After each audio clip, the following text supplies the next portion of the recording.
কারণ আপনার নতুন বিয়েটা এবার পরিবার থেকেই হচ্ছে। হ্যাঁ, পারিবারিকভাবে বা এটা সেটা আমরা আপনার কাছে সেটাই শুনতে চাই যে বিয়ে নিয়ে আসলে আপনি বিয়েটা অরিজিনাল এখন না, আজকেও না, কালকেও না। হয়তো বা কখন হবে আমি নিজেও জানি না। তবে পরিকল্পনা হচ্ছে, এই ব্যাপারে আমারও মত আছে। এটাই হচ্ছে আসল মানে আপনি কথা। প্রয়োজনটা বোধ করেন যে এই মুহূর্তে একটা বিয়ে হলে আপনার মানে আমার একটা সেটেল লাইফ দরকার। দরকার।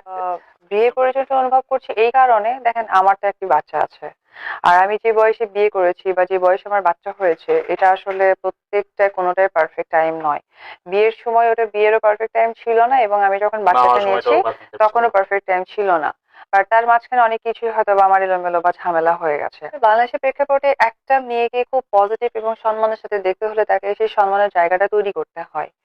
সেটা আমরা আপনার কাছে সেটাই শুনতে চাই যে বিয়ে নিয়ে আসলে আপনি বিয়েটা অরিজিনাল এখন না, আজকেও না, কালকেও না। হয়তো বা কখন হবে আমি নিজেও জানি না। তবে পরিকল্পনা হচ্ছে, এই ব্যাপারে আমারও মত আছে। এটা হচ্ছে আসল মানে আপনি কথা। প্রয়োজনটা বোধ করেন যে এই মুহূর্তে একটা বিয়ে হলে আপনার মানে আমার একটা সেটেল লাইফ দরকার। দরকার। That's it. এখানে আমরা আরেকটা বিষয় আলোচনায় আনবো। আপনি একটু আগে বলছিলেন যে আপনার যখন আপনার বিয়ে হয় সেটা আপনার বিয়ের মানে পারফেক্ট টাইম ছিল না। আপনার একজন মানে যথেষ্ট চেনা জানা এবং ভালো বন্ধু ছিলেন শাকিব খান। তো অনেকটা সময় নিজেদের ভেতরে চেনা জানার মধ্য থেকে আপনারা বিয়েটা করেছিলেন। খুব একটা চেনা জানাও ছিল না। একটা বিয়েটা সিনেমা যখন করেছিলাম। একটা সিনেমার পরেই আসলে আমি এসএসসি পর সিনেমায় ঢুকি। অনেক ছোট ছিলাম। আর সেই জায়গা থেকে মানে বিয়ের ব্যাপারটা তো অনেক বড় একটা ডিসিশন। সেই ডিসিশনেও আসলে আমি খুব পারফেক্টলি ডিসিশনটা দিতে পারিনি। এটা বলতে পারেন ইমোশনাল ডিসিশন ছিল। তো ওই জন্য বিয়েটা হয়েছে। আজকে আপনার কাছ থেকে আমরা একটু স্পষ্ট করে জানতে চাই যে বিয়েটা আসলে কেন টিকেনি, আপনাদের সংসারটা কেন সুখের মানে এটার সুখেই কারণটা ছিলেন, হঠাৎ করে কি আসলো যে এটার সংসারটা কারণটা ভেঙে গেল? হচ্ছে বাচ্চা।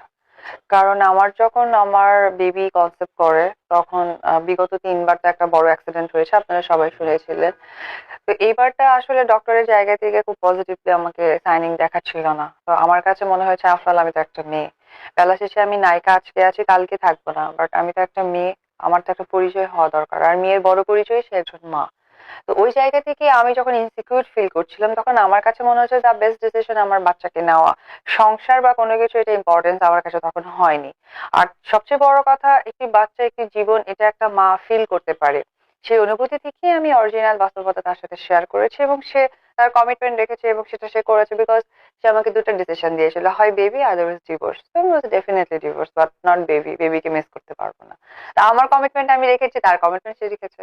আপনি যখন ছেলেকে নিয়ে প্রকাশ্যে এলেন তখন আরো কিছু বিষয় প্রকাশ্যে চলে এসেছিল, সেটা হচ্ছে যে আপনারা দুজনেই নাকি পরকীয়ায় জড়িত ছিলেন। যে আপনার হাজবেন্ড বলেছে যে আপনি অন্য কোনো নায়কের সাথে আপনার সম্পর্ক ছিল, আবার আপনিও বলেছেন আপনার হাজবেন্ড অন্য নায়িকার সাথে তার সম্পর্ক আছে, অনেকের প্রতি দুর্বল। তো পরকীয়ার এই ব্যাপারটা কি শুধু অভিযোগ করার জন্যই বলা, নাকি এর কোনো সত্যতা ছিল, এটা একটু জানতে চাই। আমি কোনো কিছু ওইভাবে ইন্ডিকেট করে বলতে চাই না। আদৌ কে কার সাথে জড়ানো আছে এটা এটা পৃথিবীর মানুষ কথাগুলো আসলে দেখছে। চলমান গুজব, এগুলো না, আসলে হচ্ছে আমি কি হওয়া উচিত? একজনের ব্যাপারে গুজব কখনোই বলবো না। যদি গুজব হতো তাহলে অনেক কিছু স্পষ্ট হয়তো বা গুজবের কাতারে চলে যেত।